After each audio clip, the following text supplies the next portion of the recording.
qual é a relevância do depoimento do ex-presidente, então, sobre o dia 8 de janeiro? O presidente é uma liderança importante, boa tarde a todos, é uma liderança importante, tinha um papel, né, de líder, de farol daquelas pessoas que ficaram por tantos dias frente aos quartéis. Então eu vejo que tem fundamento para ele ser ouvido, não necessariamente para atribuir a ele alguma responsabilidade, sobretudo no âmbito penal, com relação aos ataques, mas eu vejo que tem relevância, né, ouvir o ex-presidente, mas se eu fosse parte lá na CPMI, fosse membro, eu deixaria para ouvi-lo ao final. Eu não vejo que seja o caso de chamar o ex-presidente neste primeiro momento. Me parece que neste primeiro momento as pessoas que diretamente estiveram envolvidas, seja participando dos atos, dos ataques, ou não evitando que os ataques acontecessem nas várias esferas de poder, estas pessoas precisam ser ouvidas neste momento, entendo eu. Agora, nada impede que o presidente seja ouvido na sequência, o próprio ministro da Justiça, que da mesma maneira que o ex-ministro do GSI recebeu relatórios, há várias falas, há vários indicativos de que também teria sido avisado. Então, eu vejo elementos também para o atual ministro da Justiça ser ouvido. E, friso, a pessoa ser ouvida não significa que ela tenha uma implicação, uma responsabilidade, uma culpa. Mas isso vale para Bolsonaro também. Para ambos, é uma forma de colaborar, para o esclarecimento dos fatos. Agora, eu fiquei preocupada com o requerimento que foi feito por membros do PSOL para chamar representantes de igrejas evangélicas. E eu digo aqui, ninguém está acima da lei, não tem problema nenhum apurar, mas eu tenho medo que esse pedido tenha mais a ver com uma questão ideológica do que o desejo de apurar propriamente, e isso pode reavivar, no seio aqui da nossa nação, disputas religiosas. Se as disputas políticas, muito embora sejam da democracia, quando acirradas, podem colocar a própria democracia em risco, as disputas religiosas ainda mais. Porque quando nós estudamos a história da humanidade, vemos que muitas perseguições, muitas guerras aconteceram de cisões religiosas. Então, da mesma maneira que eu me preocupei, por exemplo, quando a dona Michele, a ex-primeira-dama, começou a acirrar demais o discurso religioso, e com isso, em certa medida, fomentar cisões, eu fico preocupada que a esquerda agora comece a querer fazer caça às bruxas no âmbito religioso e volte a acirrar essas cisões. Eu não gostei, com todo respeito aos deputados, eu não gostei da maneira como foi feito o requerimento, do tom. Eu tenho medo, sabe? Quando entra a questão religiosa para um lado e para o outro, eu tenho um pouco de medo. Janaína, eu gosto de conversar com você porque tem muita questão jurídica que é importante que você traz. Caça às bruxas no âmbito religioso não é inconstitucional? Sim, é inconstitucional. A minha preocupação, porque o que aconteceu? Como é que os parlamentares iriam fazer dentro de uma CPI algo inconstitucional? Mas eles fazem toda hora, né? Eu só pergunto, Janaína, você responde. Veja bem, existe, assim, até no campo das universidades, um certo preconceito que é considerado politicamente correto. Existe um mito de que o ateísmo ou o agnosticismo seria mais inteligente, mais aceitável do que as muitas religiosidades.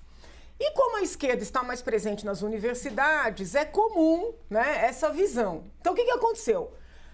Pelo que foi noticiado, alguns presos lá no dia 8, aí não sei dizer se são presos no ataque ou presos nos quartéis, porque existem dois grupos de presos. Inclusive, eu acho injusto que quem estava perante o quartel tenha sido preso apenas por isso, mas foram. Alguns presos disseram que foram para as manifestações do dia 8 com suas igrejas, foram igrejas de 3 estados. Com base nestas falas, 2 deputados do PSOL, que eu não estou mencionando o nome, que eu realmente não me lembro, não marquei o nome dos parlamentares, mas 2 deputados do PSOL solicitaram chamar essas igrejas, já colocando-as como financiadoras dos atos antidemocráticos. E eu não gostei do tom, me preocupei com o tom, para isso não acirrar essa cisão no nosso país. Nosso país é marcado por essa pluralidade religiosa, ela é uma riqueza da nossa nação, então eu fico preocupada, e até disse isso nas minhas redes no fim de semana, se eu fosse o presidente Lula, estava com o olho bem aberto em cima disso, porque essas coisas começam, a gente não sabe como é que elas terminam. E aí já anunciaram como financiadoras. Primeira coisa, o fato de alguém, eventualmente, fretar um ônibus ou pegar um ônibus para ir numa manifestação não significa estar de acordo com posteriores ataques a prédios públicos, com posteriores quebras-quebras. Isso não significa. E aí já fica o tom, as igrejas, entendeu? Então eu queria colocar essa preocupação aqui para ouvi-la, ouvir o colega também, porque isso aí me deixou bem aflita no fim de semana. Muito bem, a informação deputados do PSOL apresentaram requerimentos na CPI do 8 de janeiro para convocar evangélicos que relataram à Polícia Federal, já foi relatado, terem viajado a Brasília para o ato antidemocrático por meio de ônibus organizados por igrejas. Quem são esses deputados? A deputada Érica Hilton, do PSOL de São Paulo, e o pastor Henrique Vieira, que é um pastor evangélico também, então, do Rio de Janeiro. Tardelli, a pergunta inicial, porque a gente começa a conversar com a Janaína e a gente vai assim, viajando. Qual é a relevância do depoimento do ex-presidente Jair Bolsonaro no 8 de janeiro? E você já viu que a gente já foi para outro canto, né? Mas, enfim, com você. Bom, olá, Janaína, que bom te ver. A relevância dele é total, certo? Porque se o que se pretendia era a quebra institucional, havia um beneficiário dessa quebra institucional e tudo indica que esse beneficiário pudesse ser o ex-presidente Jair Bolsonaro. Mas eu concordo com a Janaína, ele não é a pessoa a ser ouvida em primeiro lugar, ao contrário, antes. Porque, se eu bem entendi, eu estou aqui buscando da própria Elisiane, não é? Elisiane Gama, senadora pelo Maranhão. O objetivo é os financiadores do ato. Certo. Aí eu entro na história dos pastores. O pastor Henrique Vieira é um pastor muito centrado. Muito centrado, já entrevistei ele muitas vezes aqui. E o que o preocupou, Janaína, não é o envolvimento da igreja como um todo, mas de pastores localizados que utilizam-se da igreja para fazer dessa igreja um mote de alavanca política eleitoral. Se eles fizeram isto, eles estão lavando dinheiro também de alguém. Porque a igreja, você sabe muito, você é muito uma constitucionalista muito mais competente do que eu, a imunidade tributária da igreja, a existência dela é para aquela finalidade dela, no seu pastoreio dos fiéis que a ela pertence. Se existe essa participação de alguns pastores, nós não podemos jamais generalizar de maneira alguma para as igrejas, as religiões, as seitas religiosas, esses pastores hão de ser investigados como financiadores, como se eles fossem empresários, porque eles agiram como empresários, não agiram como pastores. O fato é que eles arrebanharam algumas pessoas com retórica do pastor, que são retóricas muito agressivas, muito convincentes, para levar essas pessoas, por exemplo, de Sinop até Brasília, não sei nem quantos dias demora uma viagem dessa. É imensamente, a distância é imensa. É uma Europa que você cruza. A CPMI, essa CPMI, vai ser votado amanhã o plano de trabalho. Esse plano de trabalho já recebeu 800 requerimentos. Diz a senadora que já os analisou.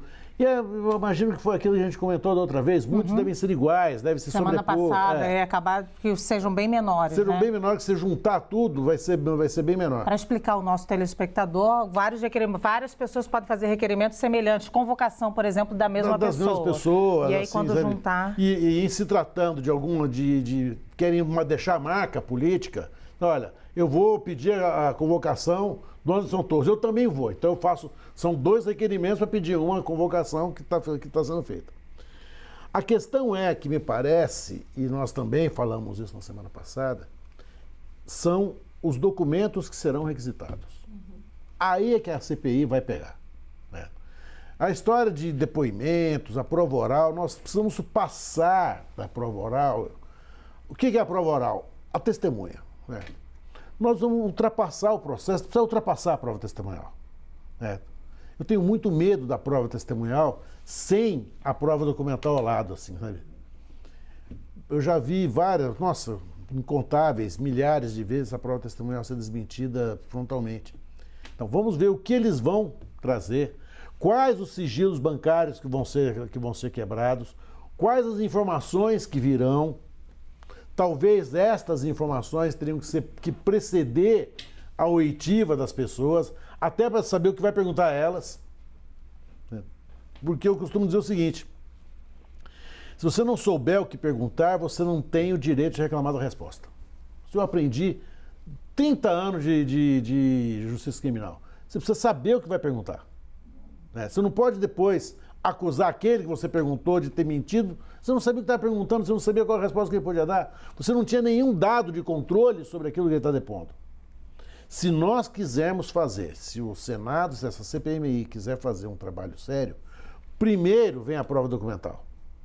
Depois chama a turma. Olha, você esteve aqui, você determinou tal coisa, para que nós possamos ter o quadro desenhado isso aí.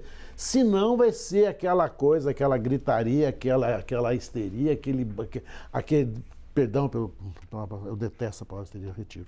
Mas já falar assim mesmo, né? Mas não falei mais. Desfalei, é possível desfalar? Agora tudo é possível, vamos lá. E nesse momento em que todos vão querer jogar a responsabilidade sobre todos, a prova documental é a prova que vai definir. Sim. Porque os que são diretamente implicados, e é isso que as pessoas precisam entender, não têm o dever de sequer falar a verdade. Olha, o Anderson Torres vai chegar lá, ele vai chegar lá como investigado. O que ele vai poder dizer? Se ele não quiser dizer nada, ele vai embora. Né? Talvez ele até se socorra de um HC preventivo no Supremo para poder fazer isso. Eu não sou obrigado a fazer prova contra mim mesmo, ninguém é. Aí aquele dia que a gente faz aqui a cobertura da CPI, aí eu falo, não, eu quero ficar em silêncio. Quero ficar em silêncio, é um direito dele. Né? Aliás, o direito ao silêncio é um dos mais nobres dos direitos que nós temos. Olha.